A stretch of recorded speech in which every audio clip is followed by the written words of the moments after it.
le da la más cordial bienvenida a esta conferencia internacional sobre los derechos del niño y del adolescente.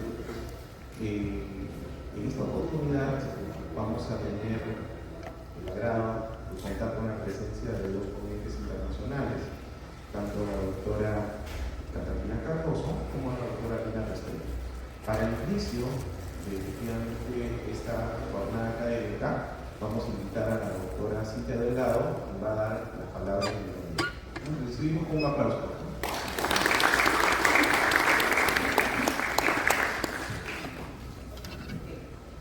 ¿Qué tal? Buenas tardes con todos. Bienvenidos a esta tercera conferencia en marco de los 40 años del Código Civil peruano, Código Civil que data de 1984. Y el día de hoy estamos muy contentos porque tenemos aquí en el auditorio, en la sede Breña, que ustedes van a poder escuchar estas interesantes ponencias de la profesora Catalina Cardoso y Lina Restrepo, que nos visitan desde Colombia y que nos van a conversar acerca de los derechos del niño y del adolescente. Entonces, yo doy el pie al inicio de este evento en representación de Jimena Lea Gamarra, que es la directora de la Facultad de Derecho, y espero que esta conferencia sea muy gratificante para todos. Gracias. Muchas gracias, doctora Cintia. A continuación vamos a comenzar con la primera ponencia, que va a estar a cargo de la doctora Catalina del Pilar Cardoso Arango. Algunas referencias de nuestra invitada. La doctora Catalina Cardoso es abogada por la Universidad de Medellín, candidata a magíster por el AFIT, experta en Derecho de las Familias, Género, Sexualidades Diversas, docente e investigadora universitaria. Ella va a tener como ponencia el siguiente título: el principio de autonomía progresiva y libertad de conformación familiar. Damos paso a nuestra invitada, a la cual recibimos con un fuerte aplauso.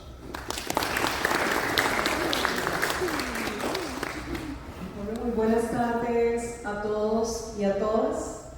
En primer lugar, pues cómo no, agradecerle a nuestro gran amigo Emilio, quien no solamente esta vez, sino el año pasado y en otras ocasiones durante la pandemia, nos ha invitado a participar en estos eventos académicos y compartir un poco de nuestro conocimiento y nuestra experiencia desde nuestro territorio Colombia. Por supuesto, a la doctora Cintia por recibirnos también, a la Universidad Privada del Norte, pero más importante, a todos ustedes quienes están aquí escuchándonos.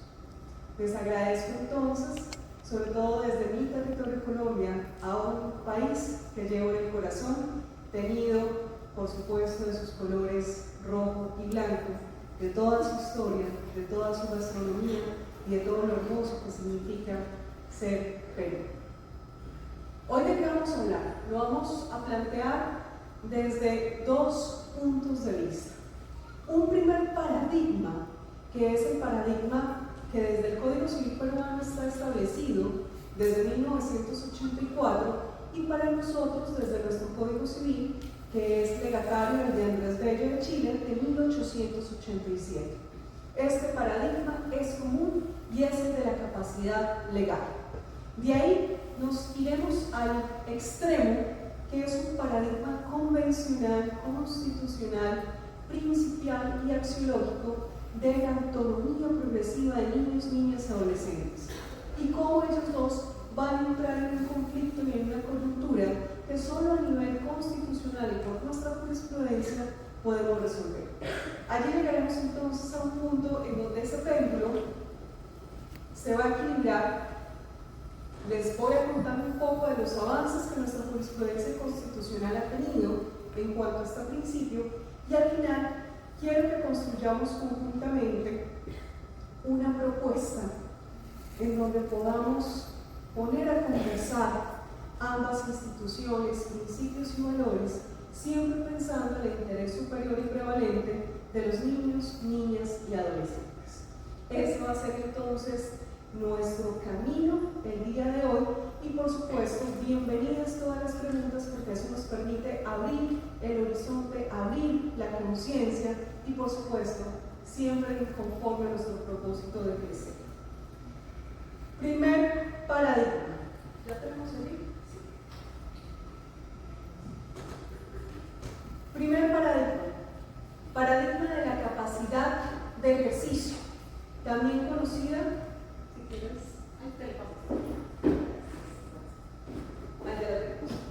el primer paradigma, capacidad de ejercicio, también conocida como capacidad legal, capacidad negocial o capacidad contractual.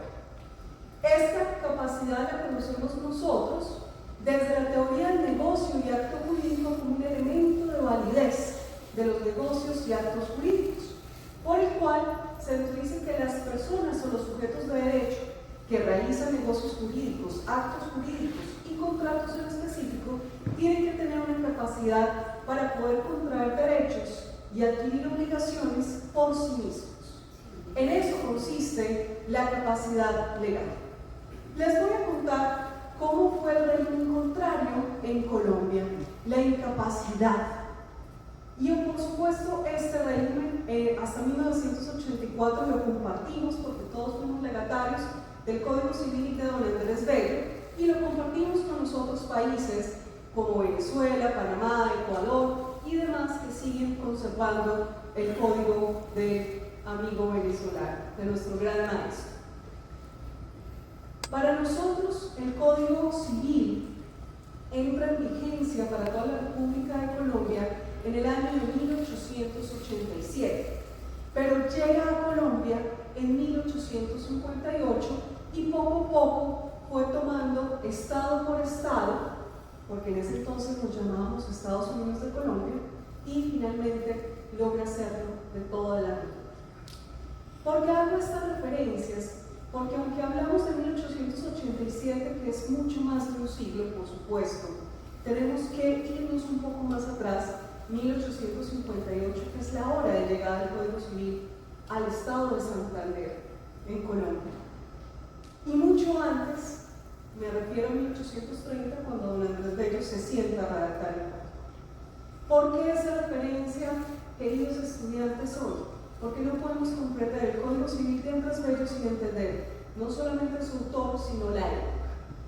Y si no lo entendemos así, vamos a hacer un juicio anacrónico fuera del espacio y del tiempo, y por supuesto lo vamos a juzgar de machista, conservador, católico, entre otras de sus categorías. Pero no, hay que entenderlo desde su época. Y en esa época, ¿quiénes éramos incapaces? Y me meto en primera persona del plural porque éramos incapaces los siguientes. Número 1, menores de edad. Número 2, dementes, esa era la expresión.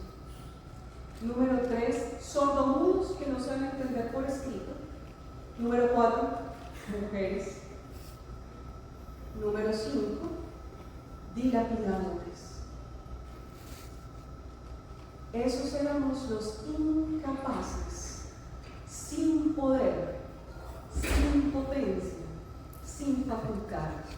Algunos por inmadurez, menores de edad, otros por imprudencia, dilapidadores, otros por demencia y otras por ser mujeres. O sea, las mujeres estamos dentro del grupo de incapaces porque nos consideraban tan inmaduros como los menores de edad, nos creían tan imprudentes como los dilapidadores y nos creían tan insabios mentalmente como los dementes. Hoy, año de 2024, en Colombia, las personas con discapacidad mental han salido de la incapacidad. A través de la Ley 1996 de 2019 y nuestra Convención Internacional sobre los Derechos de las Personas con Discapacidad, se ha presumido que todos somos capaces. Entonces, salen los primeros de este grupo de incapacidad. Además, nuestra Corte Constitucional, sobre la década del 2000, también declara inconstitucional que los sordomudos que no saben dar a entender por escrito sean incapaces, porque pueden utilizar cualquier otro lenguaje y no por no tener comunicación verbal escrita tendríamos que considerarlos incapaces. Además de eso, los dilapidadores también son considerados capaces porque su indiscreción, su imprudencia en el manejo de su patrimonio y sus negocios no pueden meterlos dentro de esta categoría. Y, por supuesto, desde el año 1932, a través de la Ley 28, que fue revolucionaria en América Latina, las mujeres conquistamos nuestra capacidad de ejercicio. Conclusión, queridos estudiantes, ¿quiénes hoy en Colombia son los únicos incapaces? Los menores de edad. Lo que nos lleva hoy a pensar que la incapacidad tiende a desaparecer como categoría jurídica, como institución jurídica, pero sobre todo como requisito de validez del negocio jurídico. Hoy en día, como pueden ver pues en la diapositiva, solamente son incapaces los menores de 18 años. Entre los 0 y los 12, que nuestra legislación les llama niños o niñas, pero desde el Código Civil impúberes, se consideran incapaces absolutos. No pueden hacer absolutamente nada por sí mismos. Y entre los 12 y los 18, considerados, se llaman adolescentes, también conocidos por el Código Civil como púberes o menores adultos, se consideran incapaces relativos. Es decir, a veces sí, a veces no. Y cuando unos u otros no pueden actuar por sí mismos, lo tienen que hacer a través de sus representantes legales. En principio, ambos padres en ejercicio de la patria potestad y, a falta de ellos dos, juradores. ¿Listo? Ese es el actual régimen de capacidad legal que rige en Colombia. Conclusión: hoy en Colombia se presume que todos somos capaces de ejercicio, salvo los menores de edad. ¿Listo? Primer paradigma. Y esto, muchachos, les cuento, les ha costado mucho en Colombia cambiar el chip. De pensar un mundo jurídico en donde todos podamos actuar de manera libre. Segundo paradigma. Ahí. Segundo paradigma. Y este paradigma viene de todo el sistema de derechos humanos. Y cuando habla de todo el sistema es para que entendamos que vamos a aplicar los convenios y tratados internacionales sobre derechos humanos genéricos, así como los específicos de niñez y adolescencia. En particular, la Convención Internacional sobre Derechos del Niño del año 1989, año en el cual seguramente ustedes no habían nacido, entonces ustedes nacen en una generación con derechos fundamentales. Pero además de ello, en nuestra patria Colombia existe el Código de la Infancia y la Adolescencia del año 2006, que precisamente aterriza esa convención internacional. Con fundamento en las convenciones y nuestro Código de la Infancia y la Adolescencia nace, o más bien, se nomina un principio que se llama de autonomía progresiva. Entonces, respecto a esa incapacidad, que fue el primer paradigma del cual hablamos, viene en contraposición en el otro extremo del péndulo el principio de autonomía progresiva. ¿Listo? ¿Y este principio qué nos dice? Que si bien la legislación civil considera que los negocios jurídicos celebrados por incapaces, absolutos o relativos, que hoy solamente serían los menores de 18 años, el principio dice, por justicia y por equidad, de los 0 a los 18 no podemos categorizar a todos en el mismo grupo. Y yo creo que todos, desde lo vivencial, podríamos decir lo mismo. Podríamos decir, como algunos se atreven a decir desde teorías muy sexistas, que las mujeres somos más maduras que los hombres. Creo que a todos nos dijeron esa falacia. También nos dijeron que las personas de la ciudad éramos más maduras que los del campo. Y una cantidad de sesgos y discriminaciones en donde efectivamente lo que podríamos concluir es que todos somos ¿qué? Diferentes. Personalmente, yo considero que mi compañera al lado fue una menor de edad muy madura por sus condiciones sociales y por sus condiciones familiares que la llevaron a madurar de manera más rápida en algunos asuntos. En otros, no lo sabemos. Lo mismo, en mi experiencia personal, la muerte de mi padre sobre los 8 años me llevó a tener que madurar en muchos aspectos. Porque dicen algunos que la niñez se acaba cuando hay conciencia de la muerte. Y yo, por supuesto, en el duelo me enrolé como la figura paterna que no existía en mi casa y maduré. Pero también reconozco que las que eran de mi mismo género y de mi misma edad maduraron de diferentes formas. Y yo también en otras no maduré a la misma velocidad que ellos. A lo que los llevo con esta reflexión desde la vida propia y desde la experiencia ajena es entender que todos maduramos, que todos evolucionamos, que todos progresamos de diferentes maneras. Por lo tanto, un bebé de 3 meses no va a tener la misma conciencia que un adolescente de 17 años, 11 meses, 20 días. ¿Cierto que no? ¿Y cómo los trata la legislación civil? Por igual.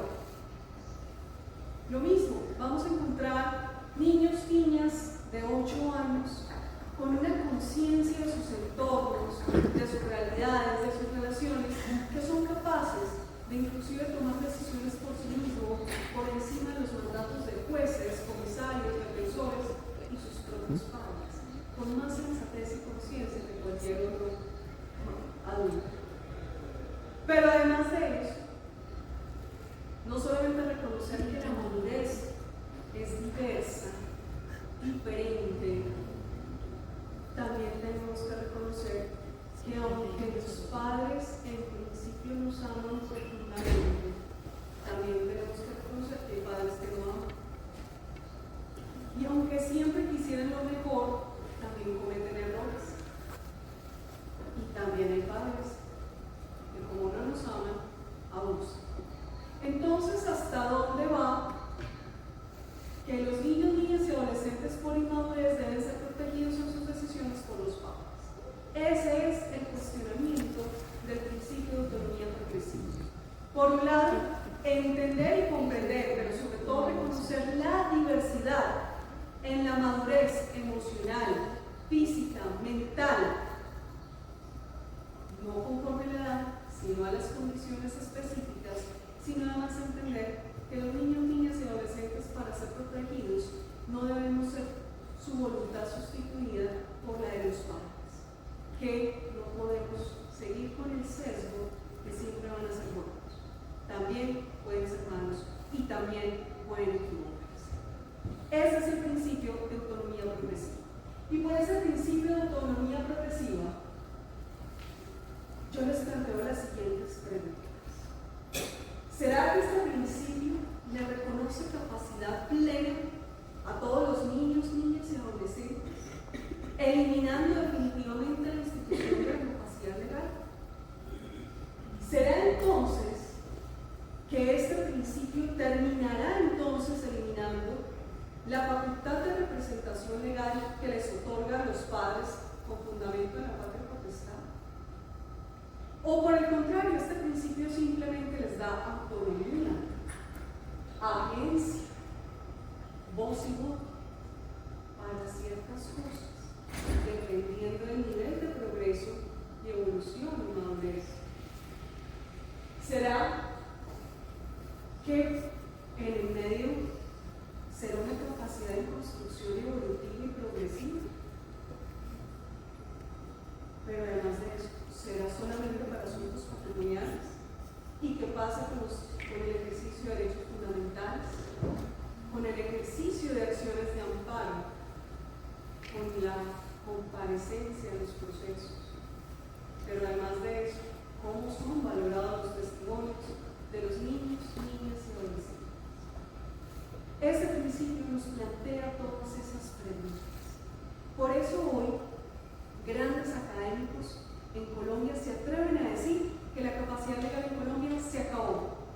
que hoy por el principio de autonomía progresiva los niños, niñas y adolescentes son capaces plenos y que no requieren representación legal. Por lo tanto, la patria potestad queda solamente con usufructo y administración. Pero hay otros que son más conservadores, que dicen, no, es una capacidad progresiva, es una capacidad evolutiva, es una capacidad que hay que analizar en cada contexto. Pero no dejen de preguntarse si esa capacidad va a ser solo para lo patrimonial, que es para lo cual está en el Código Civil. Si esa capacidad va a ser para el ejercicio de derechos fundamentales y acciones de amparo, si esa capacidad es para comparecer y si esa misma capacidad es para analizar y valorar los testimonios. Ahí les dejo en pregunta porque nos genera es unos puntos suspensivos. ¿Listo? Les voy a contar en Colombia, qué pasa hoy en nuestro Código Civil con esa capacidad, ya en relación a la conformación de las familias. Entonces nos vamos a imaginar el escenario de los niños, niñas y adolescentes menores de edad en ese derecho fundamental de conformar familia, hoy con fundamento en la capacidad absoluta o relativa que les impone el Código Civil. ¿Qué tenemos? Número 1, en Colombia, desde los 14 años los adolescentes se pueden casar válidamente sin requerir permiso de sus padres. Si lo tienen, felicitaciones, van a tener quien los acompañe en la boda. Si no lo tienen, no pasa nada. Otra hora era causal de desheredamiento. Hoy no pasa nada. Actualmente en Colombia está cruzando un proyecto de ley donde se quiere establecer que la capacidad para poder comprar nupcias es a partir de los 18 años. Hay otros diciendo que debería ser de los 16 y otros como yo que debería ser desde los 80. Ya uno maduro y listo por el tema de madurez. ¿Listo? Entonces, claro, este primer punto es bastante cuestionado. Lo entendemos porque la finalidad del matrimonio desde el canónico y desde el romano era procrear. ¿Cuándo puedo procrear? Cuando sea puber. ¿Y cuándo soy puber? A los 14 años. Ahí viene la capacidad matrimonial. Pero como hoy el fin del matrimonio no es procrear solamente, y ya nos hemos desatado del derecho canónico y seguimos honrando el romano, pero estamos desde nuestros contextos, hoy decimos que no es solo procrear, es construir un proyecto de vida, una comunidad de vida, de apoyo y socorro mutuos, de solidaridad y afectos. En ese sentido, pues ya no es necesario que podamos procrear, por lo tanto necesitamos nuestra pubertad para poder procrear hijos. Y por otro lado están los convenios internacionales donde prohíben el matrimonio infantil, mientras nuestras legislaciones lo están permitiendo. Le van a poner por allí un asterisco a nuestra jurisdicción indígena especial, muy importante para nuestros países, tanto Perú como Colombia, en donde nuestras comunidades de pueblos originarios establecen edades inclusive mucho más pequeñas, y donde tenemos que empezar a conversar con otros saberes para que los derechos fundamentales de estas niñas y adolescentes indígenas no sean violados por una tradición que no las está protegiendo, sin respetar su cultura ancestral. Segundo, para la unión marital de hecho, así se llama en Colombia, para ustedes concubinato, óigame pues, no hay edad.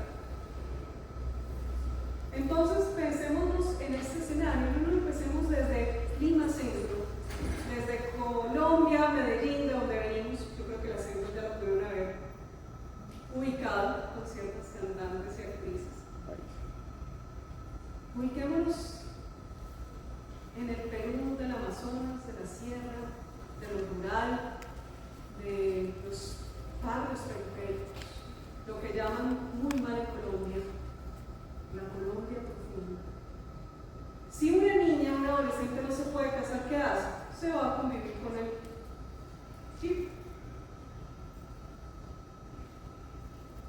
No hay restricciones. Entonces, hoy, si tienen menos de 14 años, inician convivencia, no requieren casarse. quedan desprotegidas. Y cuando llegue la ley y sea a partir de los 18, no se casarán, seguirán conviviendo y desprotegidas. Sin tener en cuenta que para nuestros códigos penales, tener relaciones sexuales con menores de 14 años es delito. Ese código civil de Andrés Bello se está chocando bastante con el tema. Tercero, imagínense las cosas tan terribles. Tengo capacidad para casarme, pero no para divorciarme. Entonces imaginemos una adolescente de 15 años se casa, enamorada, violentada, forzada, engañada o en pleno ejercicio de su libertad. Y a los 17 años dice, me divorcio. ¿Y qué le dicen? Venga con sus papás. Entonces, cuando nos decían que una regla general del derecho privado es que las cosas se deshacen como se hacen, a mí me parece que no. Y si los papás son bien católicos, le van a decir, no te puedes divorciar porque eso es un pecado. Espérese hasta los 18. Pero si hay libertad para separarse. Me gusta poner en esos contrastes para que vean que nuestro ordenamiento jurídico, lejos de, como le decía el maestro, que no es perfecto, no es coherente y no encuentra solución. Pero además de eso, si un menor de edad quiere reconocer a su hijo, no tiene capacidad. Si quisiera impugnar su paternidad, no tiene capacidad. Miren que no solamente es la libertad de conformación familiar en cuanto a la relación de pareja, también en cuanto a la decisión de yo necesito el reconocimiento de mi padre, busque a su mamá para que lo represente. Yo quiero impugnar mi paternidad porque ese no es mi padre, busque a su mamá para que lo represente. ¿Saben ustedes cuántos niños, niñas y adolescentes tienen que esperar hasta los 18 años porque sus madres se niegan a iniciar los procesos?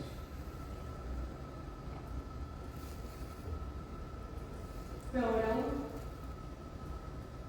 yo no quiero aceptar la herencia de mi padre, de mi abuelo. No quiero, le dice la mamá. Espérese hasta los 18. O que el hijo efectivamente diga, no quiero, repudio. ¿Y por qué no? Si eso es plática, no quiero a ese señor, no puedo. Entonces miren cómo el Código Civil, aunque vimos que la institución de capacidad era para asuntos patrimoniales, miren cómo el Código Civil está diciendo a niños, niñas y adolescentes, usted no tiene libertad de conformar su familia porque le va a poner entre las siguientes limitaciones por edad y porque lo demás lo tiene que hacer a través de papá y mamá. ¿Qué libertad de conformación familiar tienen los niños, niñas y adolescentes? Estos son asuntos que tenemos que cuestionar. Miren que no les estoy dando soluciones, porque los tengo que dejar pensando para que ustedes en el transcurso de su pregrado, luego cuando inicien posgrados, sean de maestría o doctorado, le pensemos a esto. ¿Cuál es la edad de capacidad para contraer nupcias? ¿Cuál es la edad para iniciar una convivencia? ¿Será que esa misma edad la vamos a exigir para finalizar divorcio y separación? ¿Habrá una edad para reconocimientos, filiaciones e impugnaciones? ¿Habrá una edad para aceptar la oportunidad de herencias? ¿Será esto un asunto patrimonial o es un asunto de derechos fundamentales? Porque estamos hablando del derecho fundamental a tener una familia y a no ser separada de ella. ¿Y cuál familia? Cualquiera que sea el. Y nuestra Corte, por supuesto, ustedes saben que nuestra Corte Constitucional desde el año 91 ha sido de gran avanzada en América Latina y con mucha honra y gloria venimos aquí a contarles qué ha hecho. ¿Qué ha hecho? Reconoció que las niñas y adolescentes, sin contar con el permiso de papá y mamá, pueden decidir la interrupción voluntaria del embarazo. Eso es relativamente reciente, no estamos hablando de 2 años. Por supuesto que es bien importante porque le estamos diciendo a esa niña adolescente que decida cómo conformar su familia y que ella decida si ser mamá o no. Si ella decide no interrumpir el embarazo, ha decidido ser madre, ha decidido tener una familia monoparental y ella como jefe. No obstante, sus padres la obliguen a abortar. Ella podrá decir, no, es mi libertad de conformación familiar. Pero también puede decir no ser madre y continuar con su niñez y adolescencia, con su proyecto particular de vida. No obstante, sus padres le digan, no puedes abortar. Miren cómo este derecho, que hoy desde Francia nos dicen que es fundamental, y nuestra Corte Constitucional también lo está ubicando por allí, no es solamente ese derecho fundamental a mi cuerpo, como dicen las corrientes feministas más radicales, sino además viene entrañablemente el derecho fundamental de conformación familiar. Segundo, un derecho bastante cuestionado. Los niños y niñas y adolescentes pueden tomar la decisión de eutanasia y suicidio asistido. Y es un caso bien complejo, en particular el que le correspondió a nuestra corte, un niño que llegó a la adolescencia con una enfermedad congénita de la cual pues no había cura alguna y cada vez era más crónica. Sus padres, en ese derecho de paterfamilia sobre la vida y la muerte, deciden que su hijo tiene que vivir, porque no hay esperanza de vida. Y este adolescente dice, me quiero morir. Déjenme ir, estoy sufriendo. Papá y mamá dicen que no, por asuntos religiosos, afectivos y todos los que ustedes quieran. Y la Corte le avala su derecho a la eutanasia. Sin los papás. Le ha dado el derecho sobre la muerte a los niños, niñas y adolescentes.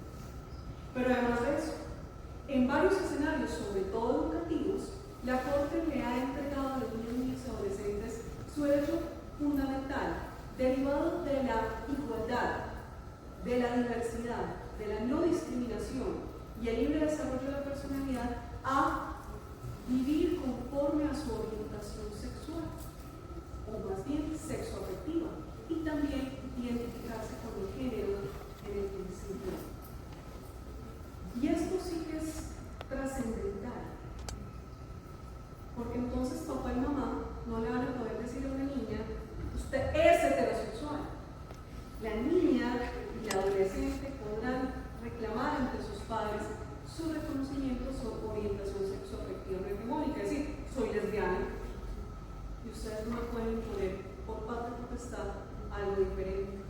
Lo mismo, pensémonos en una niña trans que exija a sus padres ser llamada de otra forma, utilizar otro vestuario, jugar con otros juguetes, llevar sus cabellos largos, entre otros.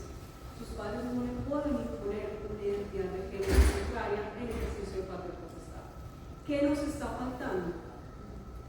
Que puedan cambiar su nombre sin los padres y que puedan cambiar el componente de género sin sus padres.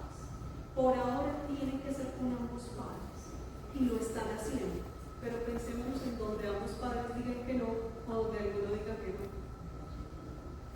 Ya por ahí en ese amparo se han logrado cositas, pero necesitamos es el reconocimiento total. Y también nos está faltando, por supuesto, que puedan iniciar los tratamientos médicos para los tránsitos hormonales, las cirugías confirmatorias y demás. Hoy en Colombia se está tramitando también un proyecto de ley donde se van a prohibir las terapias de conversión. Es que me cuesta decirlo. Y hay todo un movimiento diciendo que no estamos enfermos, no hay nada que curar. ¿Qué otros derechos?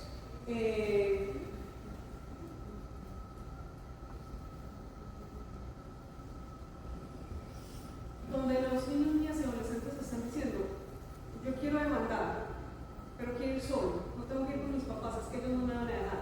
Se llama reconocimiento judicial, pero además tenemos desde el año pasado una sentencia súper potente, que hablaremos en Arequipa de ella, el Congreso Internacional de Derecho Privado, en donde nuestra Corte Constitucional prohíbe que se valoren los testimonios de niñas, niñas y adolescentes con el falso síndrome pseudocientífico de alienación parental, en donde se les otorga voz y voto a los niños, niñas y adolescentes en sus procesos judiciales de custodia, patria potestad apeos personales y visibles. Es decir, casi que el juez tiene que ser la voz del niño y preguntarle: ¿usted con quién quiere ir? Con mi papá. Ah, ya se fue. ¿Y quiere que la mamá la visite? No. Listo. Entonces miren que hemos logrado en varios escenarios, pero miren que ninguno es patrimonial. Son escenarios en ejercicio de derechos fundamentales y son escenarios procesales y probatorios. Seguimos entonces en un régimen general de incapacidad y con acercamientos en sede de tutela en ejercicio de derechos fundamentales y en asuntos procesales y probatorios. Una propuesta. Primera, no ir lanzada. Les va a doler a los juristas del Código Civil eliminar la capacidad legal como elemento válido del negocio. Por supuesto, ustedes son más cercanos a nosotros porque ustedes vienen de corrientes alemanas, nosotros franceses. Ustedes tienen una teoría de negocio jurídico más objetiva, fundamentada en el objeto y la causa. Nosotros sí somos muy subjetivos, fundamentados en consentimiento y capacidad. ¿Qué tal si eliminamos la capacidad? Si solamente está restringida para ellos y nos quedamos más bien en analizar consentimientos libres y voluntarios. Pero si me voy a eliminar la capacidad, que yo creo que los humanistas y conservadores les va a doler en el alma, les va a doler su Andrés Bello, les va a doler su Justiniano, su Napoleón y demás, hay que eliminar la patria potestad. Hay que eliminar. Pero también podemos llegar a un momento en donde se ejerza una capacidad represiva y determinar que, por ejemplo, para el ejercicio de derechos fundamentales, cada niño o niña adolescente como sujeto de derecho decide sobre su ser, sobre su dignidad humana, sin que tengan que contar con los papás. Mirar en qué aspectos patrimoniales decían ellos mismos y en cuáles, por cuantía o por naturaleza, contar con apoyos, ajustes razonables, eliminación de barreras, que es el sistema de modelo social que estamos utilizando hoy para las personas con discapacidad.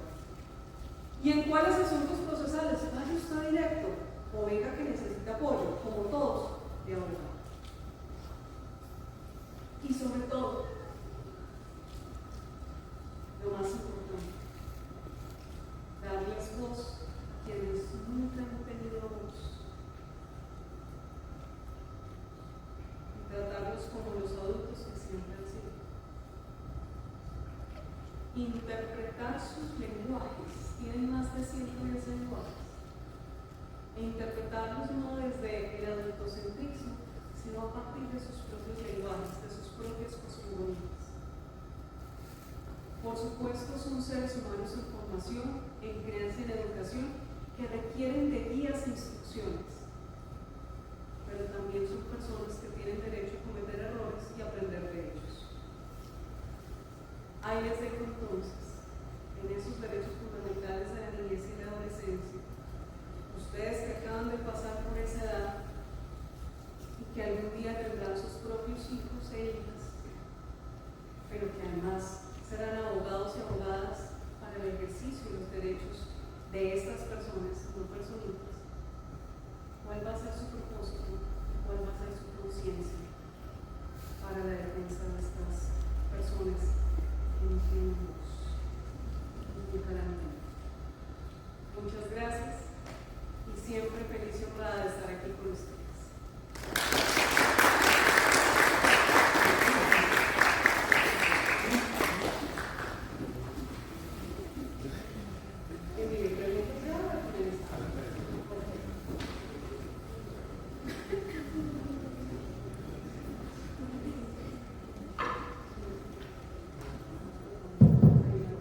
Continuando con el programa, vamos a ceder el uso de la palabra a la doctora Lina Restrepo, quien va a tener a su cargo la exposición sobre el proceso administrativo de restablecimiento de derechos de menores. Algunos datos de nuestra invitada. La doctora Lina Restrepo Gómez es abogada por la Universidad de Antioquia, es filóloga, hispanista en formación y licenciada en literatura por la misma universidad. Recibamos a nuestra invitada con un fuerte abrazo.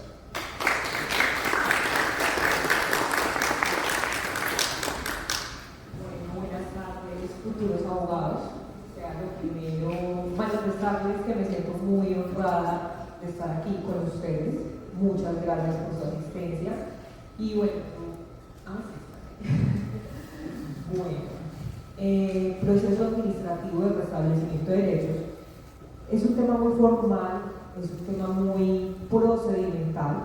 Voy a tratar de enfocarlo más en un contexto social para que ustedes comprendan más, un poquito más de la realidad del país.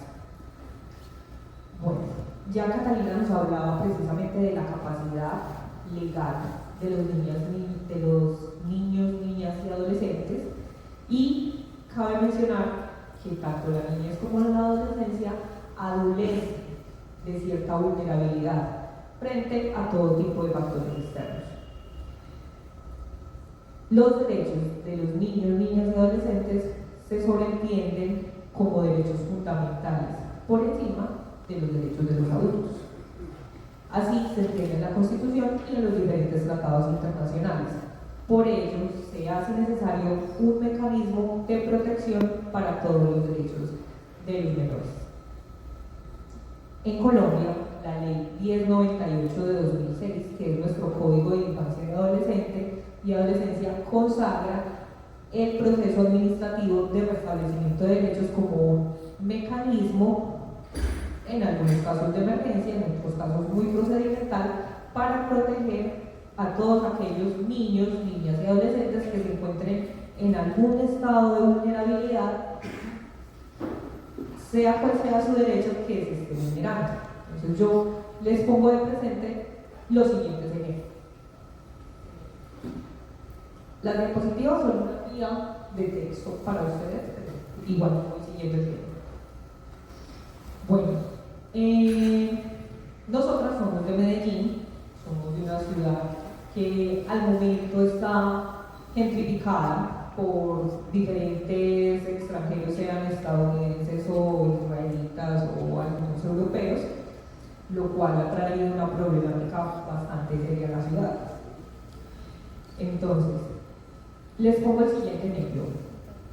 El año pasado, o este año, un hotel de un sector llamativo de la ciudad la policía recibe una llamada en la cual se informa que hay 2 menores de edad que ingresan con un extranjero a este hotel. Reciben la llamada, la policía llega y encuentra al ciudadano extranjero con las 2 menores de edad, una de ellos era una niña trans, en un jacuzzi. Entonces ya se imaginarán ustedes este tipo de problemática. El extranjero es apresado unas 5 o 6 horas, logra salir del país. Esto es otro tema. Y las niñas quedan a disposición del Instituto Colombiano de Bienestar Familiar. ¿Por qué? Porque son unos menores de 12 y de 13 años. Entonces estamos ante un evento de explotación sexual infantil. ¿Qué hace el Instituto Colombiano de Bienestar Familiar? Lo primero que hace es tomar la identificación de los menores y buscar los padres. ¿Qué encontramos? No hay padres, no hay familiares cercanos. Y estas niñas son víctimas porque pertenecen a una red de explotación sexual infantil. Las niñas quedan a cargo del Instituto Colombiano de Bienestar Familiar. Quedan en un lugar de pago, son preguntadas, se les restablece sus derechos como lo menciona el proceso. Acá es donde entra el código, cuáles son las necesidades que tienen, no están escolarizadas, deben estudiar, se busca un medio de escolarización, se busca un lugar de paso donde puedan ser ubicadas hasta que ellas cumplan su mayoría de edad, en este caso para ellas. Pero hay otro tipo de escenarios para implementar lo que es el proceso de restablecimiento de derechos.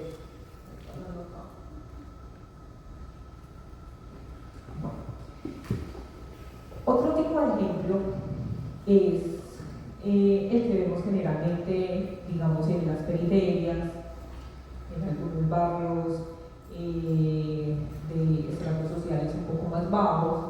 Existen mamá y papá que deben salir a trabajar y suelen dejar a los niños solos.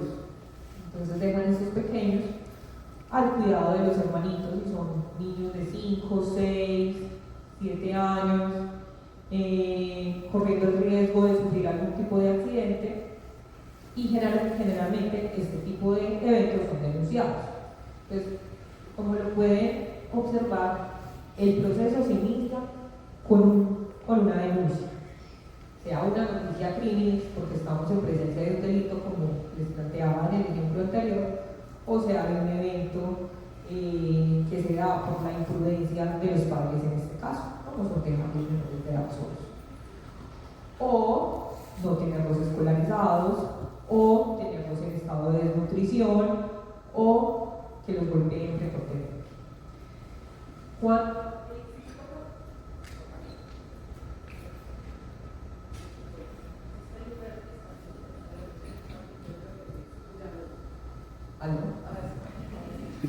Cuando el Instituto Colombiano de Bienestar Familiar recibe este tipo de denuncia,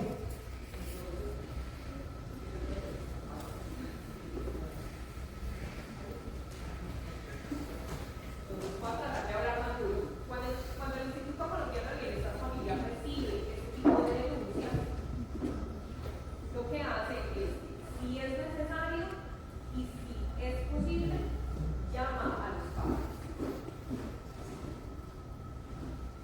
Llama. Hola. Soy yo.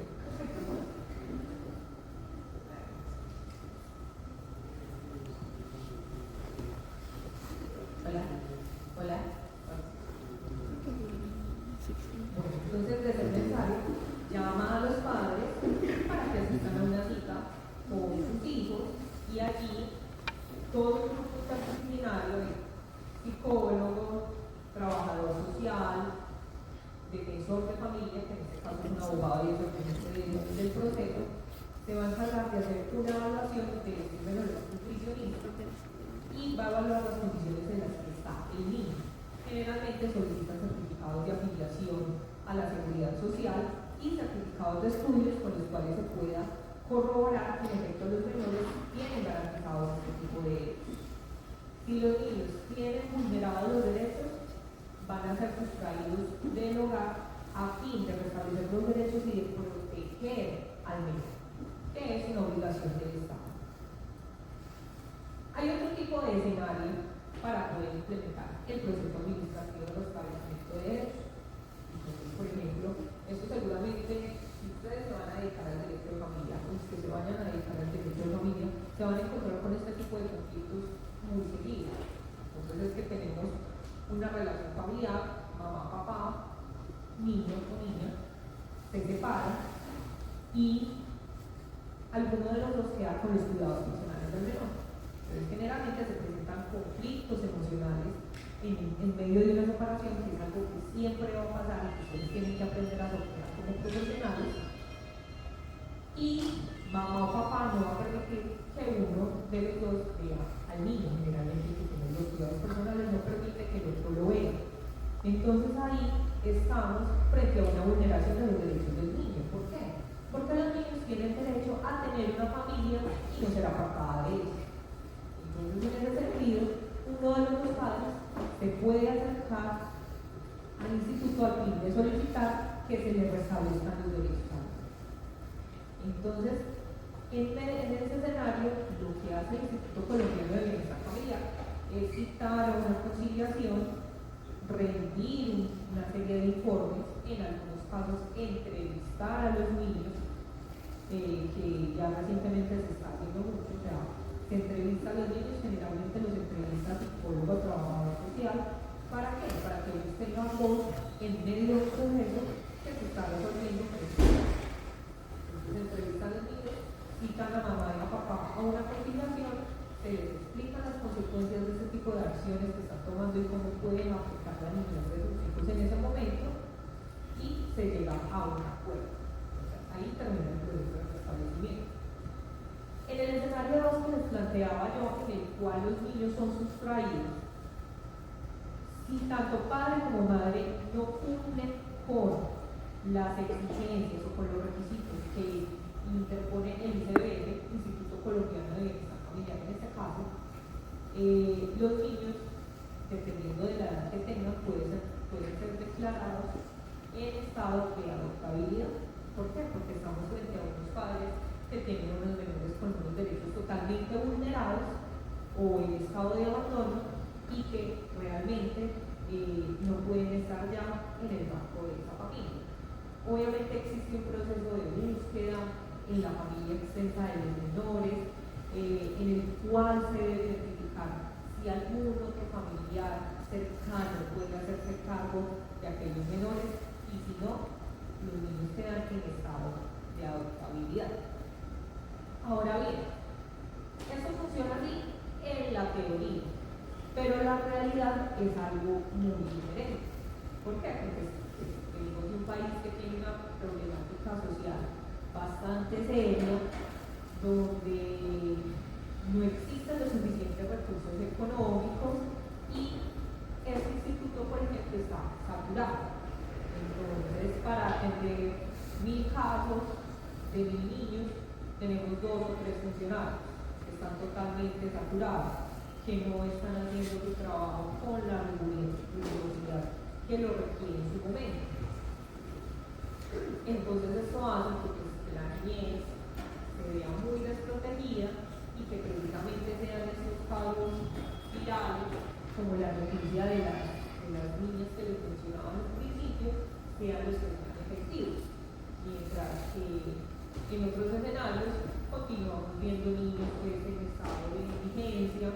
Actualmente también existe un problema muy grande porque estamos viendo muchos niños con consumo de sustancias alucinógenas ya limitados casi a ser habitantes de calle, donde corren unos riesgos enormes, tienen unos peligros demasiado fuertes para conllevar pues, a edades tan pequeñas. Entonces, existen muchos retos frente a este proceso. O sea, yo analizo como tal el proceso desde lo que plantea el Código de Infancia y Adolescencia, o como me lo plantea paso a paso, es un proceso muy bonito, pero pocas veces lo he visto en medio del ejercicio profesional manifestado a cabalidad. Y es muy curioso porque la única vez que lo he visto implementado con toda su rigurosidad fue con un caso de una menor extranjera.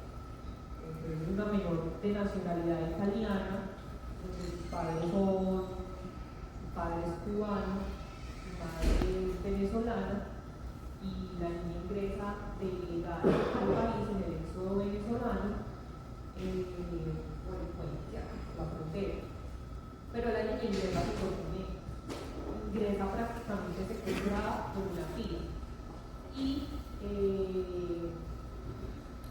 en una situación demasiado delicada, porque la tía era una persona que generalmente la inducía al suicidio.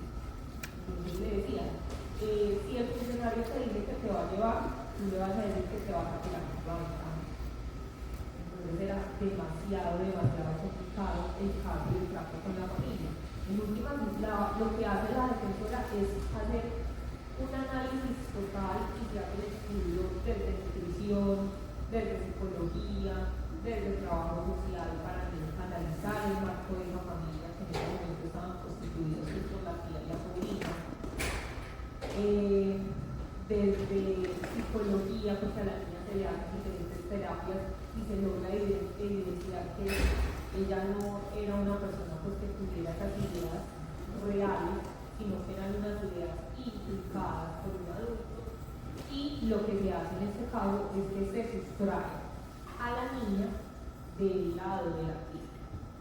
Y fue muy complicado porque, por ejemplo, la niña no tenía documentación en ese momento, fue necesario llamar a sus padres, se logró perfecta comunicación, la madre llega desde Venezuela, el padre llega desde Cuba, y la niña en este momento pues se le entrega los cuidados personales a la madre, y, pues, de quien nunca debió ser apartada.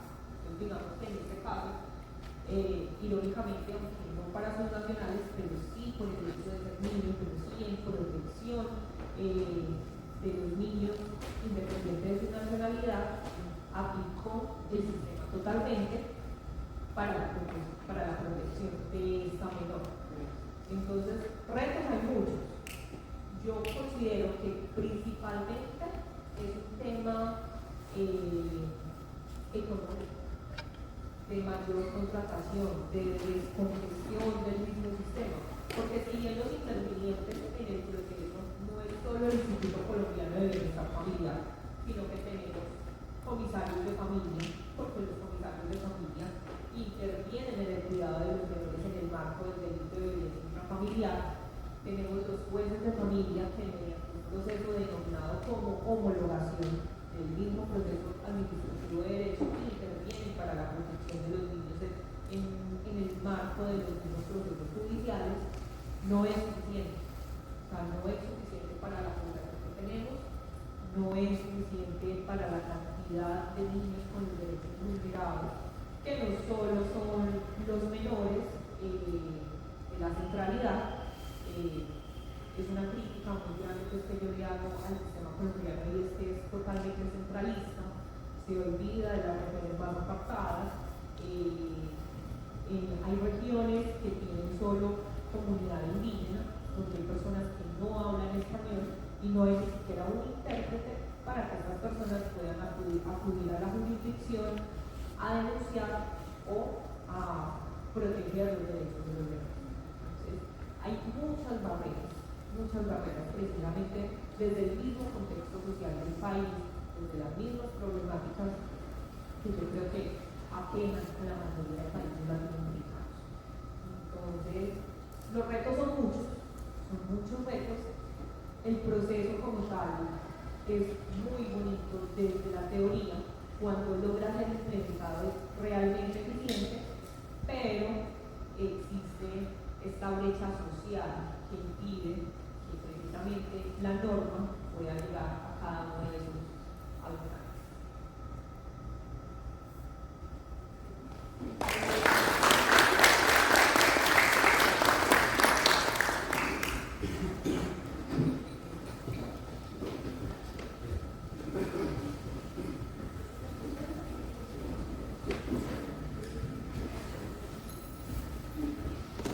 Invitamos a nuestro público a realizar las preguntas que deseen a nuestros expositores. ¿Alguna pregunta, por favor?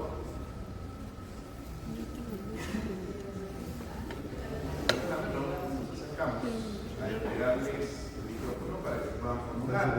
Lo del extranjero, tengo que preguntar sobre el aborto, si yo pienso que todavía es así, o si no es Muy claro. interesante decir el aborto está por la vida, pero para mí Yo quisiera hacer un comentario con respecto a las dos exposiciones, con el permiso de la doctora Cintia, para más o menos ir adecuando las exposiciones a nuestra realidad. En Perú, en el año 2000, tuvo su código de los niños y adolescentes. Ya no es un código nuevo, 24 años, es un primer punto. Otro punto es que hace poco se derogó el matrimonio entre menores acá en Perú. El Congreso dio ese cambio dentro del Código Civil como tal, lo cual refleja todavía que hay unos estamentos dentro de nuestra sociedad que no han llevado a cabo un grado de madurez social que tenemos que replantearnos de manera adecuada.